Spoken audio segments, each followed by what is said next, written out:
नमस्कार, प्रखर राजपूत को देख रहे हैं आप। आज तारीख 12 जनवरी साल 2026 और इजराइल, फिलिस्तीन, लेबनान, पाकिस्तान, भारत समेत पूरी दुनिया की खबरों के साथ एक बार फिर से आपके सामने हाजिर हुआ हूं। दोस्तों, इस वीडियो में हम आपको बताएंगे कि इजराइल के अंदर हाई अलर्ट जारी किया गया है, चूंकि ईरान की तरफ से कभी भी मिसाइलों का जखीरा इजराइल की तरफ बढ़ सकता है। अब ऐसा क्यों कह रहा हूं, इस वीडियो को आप डिटेल में देखिए, हम आपको डिटेल में बताएंगे और साथ इस वीडियो में आपको यह भी बताएंगे कि इस समय ईरान के जो सूरत हाल है उसमें क्या कुछ हो रहा है। क्या ईरान की सरकार अब गिर जाएगी, या फिर ईरान के अंदर जो साजिशें चल रही हैं ईरान की सरकार उससे निपट पाएगी, या फिर क्या कुछ होगा, इसको हम डिटेल में एनालिसिस करेंगे। और साथ इस वीडियो में आपको यह भी बताएंगे कि इस समय गोदी मीडिया कितनी नौटंकी भरी खबरों को दिखा रही है, और इन खबरों को जब आप डिटेल में जानेंगे तो आपको पता चलेगा कि ये लोग भारत देश की इतनी बेइज्जती करवाते हैं कि शायद यही लोग हैं जो भारत की इज्जत को, भारत की एकता को और भारत की अछूतता को, भारत की डेमोक्रेसी को खत्म करने पे लगे। और साथ ही अमेरिका के अंदर भी भयानक लेवल पे प्रोटेस्ट हो रहा है। अब ये प्रोटेस्ट क्यों हो रहा है, इसके पीछे क्या वजह है, इसको भी हम डिटेल में समझेंगे। और साथ ही मिडिल ईस्ट की और तमाम बड़ी खबरें हैं, जैसे इजराइल ने कहीं हमला किया, क्या कुछ किया, इसके बारे में भी हम डिटेल में जानेंगे। यानी यकीन मानिए आज की जो खबरें हैं बहुत ज़्यादा अहम है, बहुत ज़्यादा इंपॉर्टेंट है। इस वजह से वीडियो को लास्ट तक जरूर देखिएगा। चैनल पर नए हैं तो वीडियो को लाइक करके, चैनल को सब्सक्राइब करके अपना प्यार जरूर दे दीजिएगा। और साथ ही आप इजराइल और ईरान की इस जंग में किसके हक में खड़े, इजराइल की तरफ से बोलेंगे या फिर ईरान के हक में आवाज उठाएंगे, आपका क्या स्टैंड है, कमेंट करके बताइएगा। तब तक एक एक करके मैं आपको खबरें बताता हूं। और सबसे पहली, सबसे बड़ी, सबसे अहम जो खबर निकल के सामने आ रही है दोस्तों, वो आ रही है इस समय ईरान के हवाले से। दरअसल ईरान ने एक ऐसी बात बोल दी है जिसके बाद चाहे इजराइल हो, चाहे इराक हो, चाहे सीरिया हो, चाहे तुर्की हो, सबके अंदर दहशत फैल गई है। लेकिन सबसे ज्यादा दहशत अगर कहीं फैली है तो वो इजराइल में। क्यों, उसके पीछे पूरी कहानी आपको बताता हूं। दरअसल हुआ क्या कि हाल फिलहाल में ईरान के अंदर जो प्रोटेस्टर थे उन्होंने अति कर दी थी। सबसे पहले मैंने कल आपको बताया था कि कैसे एक लड़की सिगरेट पीते हुए आयतुल्लाह खामनेई की तस्वीर को जला रही थी, और जलाते हुए ये दिखाने की कोशिश कर रही थी कि देखो मैं कितनी मॉडर्न सोच की हूं। जिन्होंने वो वीडियो नहीं देखा, एक बार फिर से आपको दिखा देता हूं। पहले आप वीडियो देख ले कैसे वो लड़की सिगरेट से खामनेई की फोटो को जला रही है।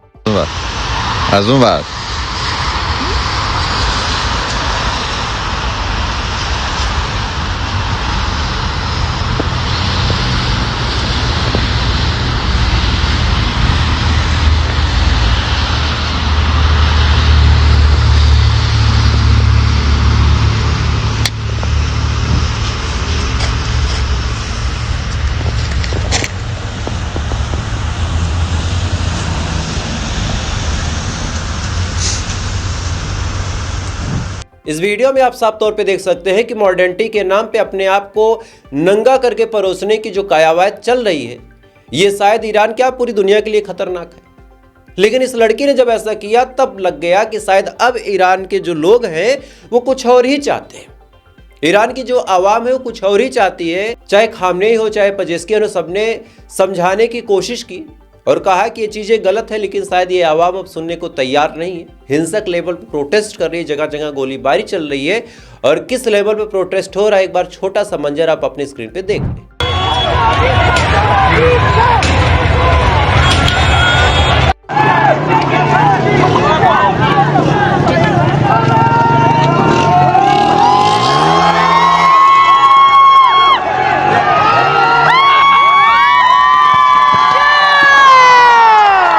इस वीडियो में आप साफ तौर पे देख सकते हैं कि किस हिसाब से प्रोटेस्ट हो रहा, किस हिसाब से लोग सड़कों पे उतर के अपनी ही देश की संपत्तियों को, अपनी ही देश की प्रॉपर्टी को नुकसान पहुंचा रहे हैं। और ये तमाम चीजें जब चल रही थी, इसी दौरान अमेरिका की तरफ से बहुत बड़ा बयान निकल के सामने आया और अमेरिका ने कहा कि अब हम बहुत जल्द ईरान के अंदर अपनी मिलिट्री को भेजेंगे और वहां से मिलिट्री ऑपरेशन करवा के जो पेजेस्कियन की सरकार है और जो खामनेई की रिजीम है उसको मुखाड़ के फेंक देंगे। अब ये बात जैसे ही बोली गई, इसी के जस्ट बाद ईरान के पार्लियामेंट में एक आपातकालीन बैठक बुलाई जाती है और इस आपातकालीन बैठक में ईरान की संसद द्वारा यह बयान जारी किया गया कि अगर हमारे ऊपर गलती से भी अमेरिका ने हमला करने की सोची तो हम अमेरिका को तो बाद में देखेंगे, हम अमेरिका पे तो बाद में अटैक करेंगे, लेकिन उससे पहले ये जो इनके टुटपूजे बैठे हैं उनको हम निपटा देंगे। इशारा बड़ा साफ था कि हम इजराइल को मार देंगे, इराक में जो इनका एयरबेस है उसको तबाह कर देंगे, जो सीरिया इनका बड़ा क्लोज है उसको तबाह कर देंगे, और वो देश जो अमेरिका की चाटुकारिता में लगे हुए हैं हर तमाम देश को तबाह कर देंगे। अब ये बयान जैसे ही ईरान की तरफ से दिया गया, सबसे बड़ी बात यह हुई कि इजराइल के अंदर हाई अलर्ट जारी कर दिया गया। इजराइल के जो टॉप ऑफिशियल्स हैं वो हाई अलर्ट पे आ जाते हैं। फौरन कैबिनेट की मीटिंग बैठाई जाती है और इस मीटिंग में डिस्कस किया जाता है कि क्या करना है। अब एक बात नहीं समझ में आती, जब ईरान से इतनी फटती है तो क्यों छेड़ते हो उसको? मत छेड़ो, सुरक्षित रहो। लेकिन ये बार बार छेड़ेंगे और छेड़ने के बाद बार बार जब लात खाने की नौबत आएगी तब अमेरिका के पास रोने जाएंगे। बहरहाल इसी बीच रेजा पहलवी ने बड़ा बयान जारी करते हुए कहा कि भाई साहब ऐसा है, ईरान की आवाम को संबोधित करते हुए कहा कि आप लोग सड़कों को छोड़िएगा मत। यानी जो खामनेई समझा रहे हैं कि आप लोग शांति से बात करें, अब इस पे रेजा पहलवी ने कहा कि आप लोग सड़कों को छोड़िएगा मत, बहुत जल्द हम आपसे मिलने आने वाले हैं। यानी बहुत जल्द रेजा पहलवी सत्ता में आएंगे, कुर्सी पे बैठेंगे और कुर्सी पे बैठ के राजकाज संभालेंगे। क्या कुछ कहा, थोड़ा सा सुन लें।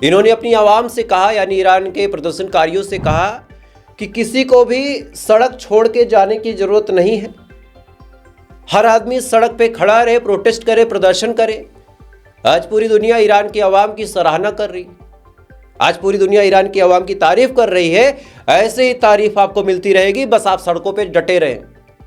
यानी अपनी ही सरकारी संपत्तियों को फूंक दे, अपने ही लोगों को नुकसान पहुंचा दे, अपनी ही आर्मी पे गोलियां चला दे, तभी आप नाम कमाएंगे। इसी के बाद रेजा पहलवी ने यह भी कहा कि बहुत जल्द मैं ईरान आने वाला हूं और ईरान आके मैं वहां की कुर्सी को संभालूंगा। अब ये बात जैसे ही रेजा पहलवी ने बोली, दूसरी तरफ से बेंजामिन नेतन्याहू का बड़ा बयान निकल के सामने आया और बेंजामिन नेतन्याहू ने एक और लालच दी ईरान के लोगों को। ईरान के लोगों से बेंजामिन नेतन्याहू ने कहा कि अभी ये जो सरकार चल रही है खामनेई की, जब आप लोग इसको उखाड़ के फेंक देंगे, इसी के जस्ट बाद हम और ईरान की जनता साथ मिलकर काम करेंगे। यानी इन्होंने कहा कि ईरान की आवाम के लिए हम राहत पैकेज निकालेंगे, जो पानी की किल्लतें हैं उनको दूर करेंगे, ईरान के लोगों को खाना पहुंचाएंगे, ईरान को किसी से लड़ने की ज़रूरत नहीं पड़ेगी, जो बिलियंस ऑफ डॉलर ईरान के डिफेंस में खर्च होते हैं उसकी टेंशन ख़त्म हो जाएगी, अमेरिका का जो सेंसन्स लगा है वो सेंसन्स ख़त्म हो जाएगा। यानी ये तमाम लालच दी ताकि ईरान की जो आवाम है वो सड़कों पे उतरी रहे और उतरने के बाद प्रोटेस्ट करती रहे। और ताजुब की बात यह है, ऊपर वाला सद्बुद्धि दे इन लोगों को कि ये इजराइल की बातों में आके हर वो काम कर रहे जो काम करने को इजराइल और अमेरिका इनसे बोल रहा। बहरहाल खामनेई की जब धमकी निकल के सामने आई तब थोड़ा सा इजराइल डरा हुआ है, लेकिन इस समय इजराइल और ईरान के जो ताल्लुकात हैं वो ऐसे नाजुक मोड़ पे है कि अब दोनों में से एक देश का ख़त्म होना फिक्स है। अब वो चाहे इजराइल हो जाए चाहे ईरान। खैर, इधर ये तमाम चीज़ें चल रही हैं और पूरी दुनिया के सामने ट्रंप ये दिखाने की कोशिश कर रहे हैं कि देखो ईरान में प्रोटेस्ट हो रहा, लोग सरकार को पलटना चाहते हैं। लेकिन सही खबर ये है कि आज अमेरिका में भी बहुत बड़ी तादाद में प्रोटेस्ट हो रहा है, और किस लेवल पे प्रोटेस्ट हो रहा है उसका एक वीडियो देखें आप।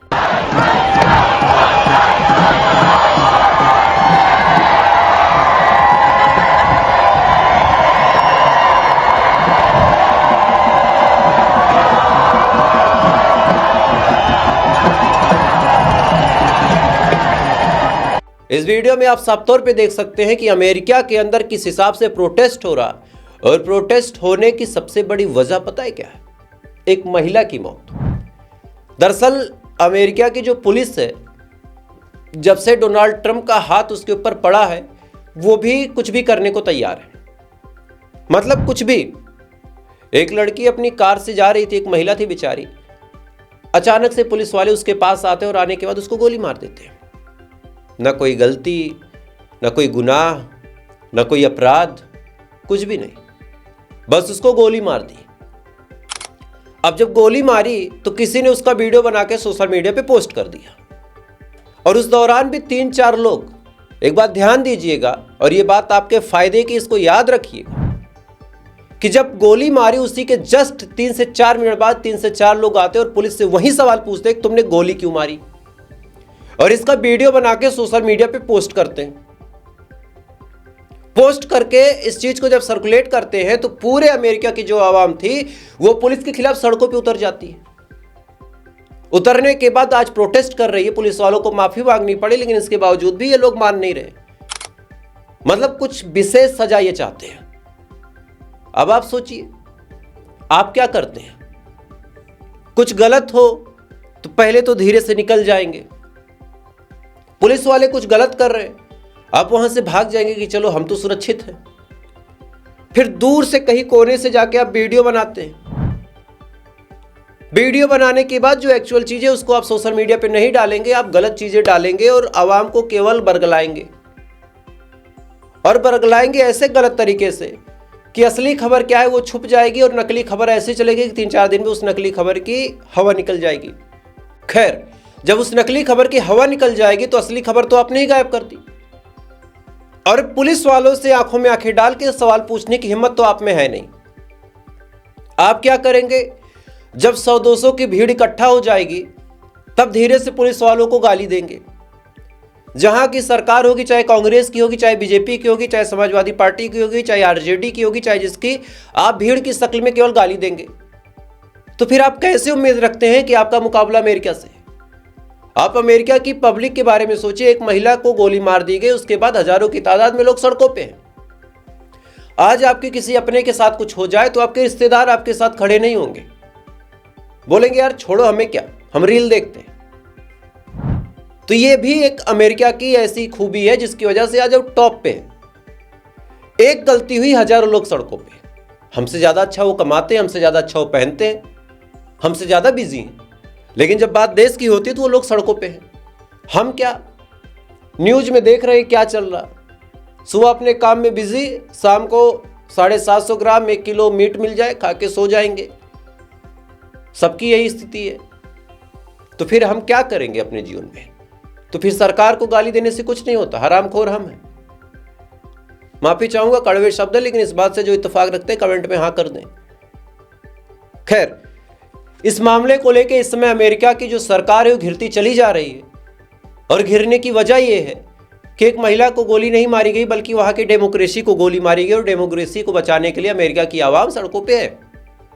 इधर एक नए देश पे कब्जा करने के लिए अमेरिका ने फिर से ऑर्डर पास कर दिया और कहा है कि ग्रीनलैंड की जमीन हमें चाहिए, चाहे जैसे चाहिए, और साथ ही लिखा पढ़ी में भी ऑर्डर दे दिया और सेना को कहा कि लेके आओ। यानी अब ग्रीनलैंड की जमीन पे भी अमेरिका की नजर है, और इसको रोकने के लिए अब देखिए कौन आगे आता है। खैर, इधर ये तमाम चीजें दोस्तों चल रही हैं।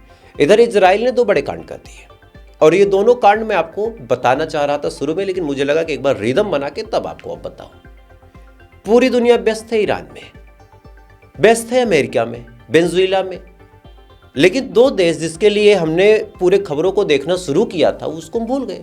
एक लेबनान, दूसरा गाजा।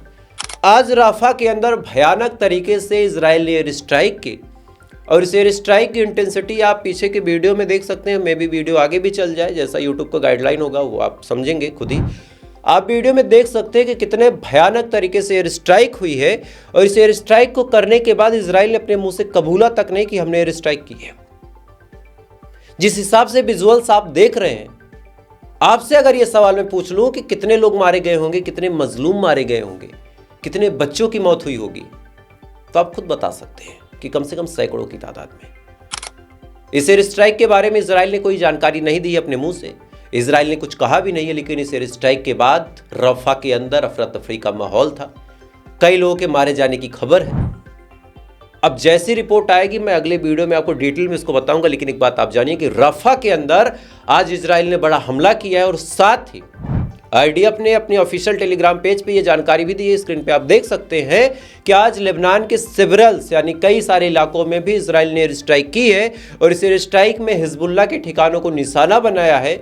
अब जाहिर सी बात है कि हिजबुल्लाह के लोग मारे गए या फिर लोकल लेबनानीज मारे गए, ये तो कोई वेरीफाई नहीं कर सकता, लेकिन हाँ, आज लेबनान के ऊपर भी इजराइल ने बड़ा हमला किया है।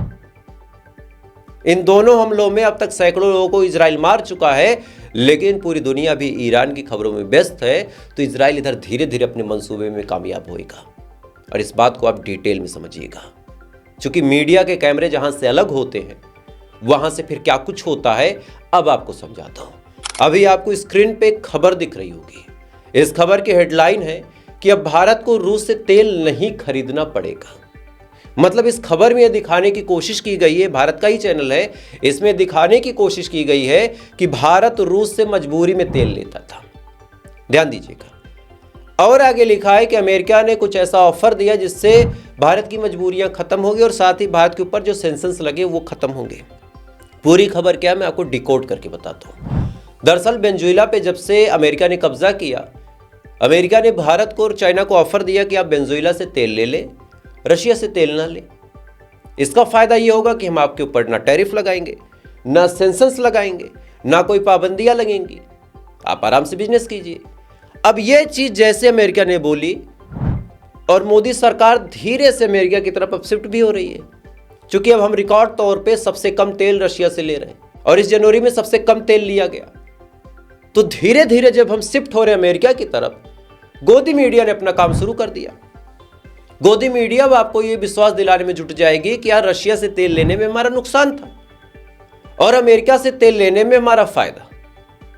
लेकिन एक बात बताएं, ये जो हमारी सरकार कर रही है, इससे हम बिन पैनी के लोटे हो जाएंगे कि कोई भी कुछ भी फेंक देगा, हम जाके लपक लेंगे। रशिया से हम तेल लेते थे तो हम अपनी दोस्ती के लिए लेते थे, और हर चीज केवल प्रॉफिट के हिसाब से नहीं होती। आज भारत पाकिस्तान की जंग हो जाए तो कौन आएगा? अमेरिका आएगा क्या? आज आपकी चाइना से जंग हो जाए, अमेरिका आएगा क्या? बांग्लादेश से जंग हो जाए, अमेरिका आएगा? एक उम्मीद है कि रशिया हमारा दोस्त है, लेकिन हमारे देश के सियासतदानों ने रशिया से भी दोस्ती खतरे में डाल दी चंद पैसे के लिए।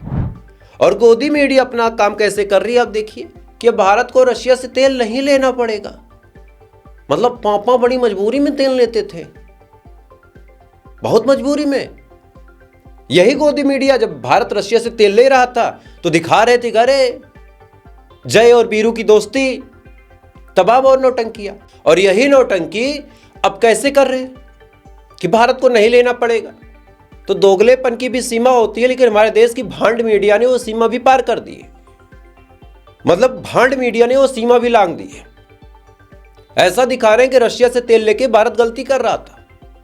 खैर, इधर ये बड़ी खबर थी, इधर एक और बड़ी खबर निकल के सामने आई है कि अमेरिका के अंदर अंधाधुंध फायरिंग हुई है और उस फायरिंग में 6 लोग एक ही परिवार के मारे गए हैं। यानी पूरी दुनिया के अंदर जो कानून व्यवस्था को व्यवस्थित करने के लिए धमकी देता है और कहता है कि ईरान में पब्लिक मारी जा रही है, हम मिलिट्री एक्सरसाइज करेंगे, मिलिट्री स्ट्राइक करेंगे, अपने ही देश को नहीं संभाल पा रहा। अपने ही देश में गोलीबारी करवा के 6 लोग को मरवा रहा। खैर, तो अभी के लिए बस इतना ही। बाकी थोड़ी देर बाद आपसे फिर मुलाकात होगी इजराइल, फिलिस्तीन, लेबनान समेत पूरी दुनिया की खबरों के साथ। लेकिन हाँ, अगर आप चैनल पे नए हैं तो सब्सक्राइब बटन दबा दीजिएगा, सब्सक्राइब कर लें और नोटिफिकेशन ऑन कर लें, क्योंकि खबरें बहुत ज़्यादा अहम होती हैं। और जो मुझे देखते हैं उनको पता होगा कि मैं कल की खबर को कल रात की खबर में कवर करूँगा, कल रात वाली सुबह, सुबह वाली शाम तक। तो एक सीक्वेंस चलता है, इससे एक रिदम बनता है। और खबरों को जो शुरू से फॉलो करें उनको पता होगा कि प्रखर राजपूत कोई भी खबर मिस नहीं करता। तो आप भी अगर चाहें उन खबरों को डिटेल में सुनना और समझना, सब्सक्राइब बटन दबा दें। बाकी थोड़ी देर बाद फिर मिलते हैं ऐसी किसी खबर के साथ। तब ऊपर वाला आपकी हिफाजत करें।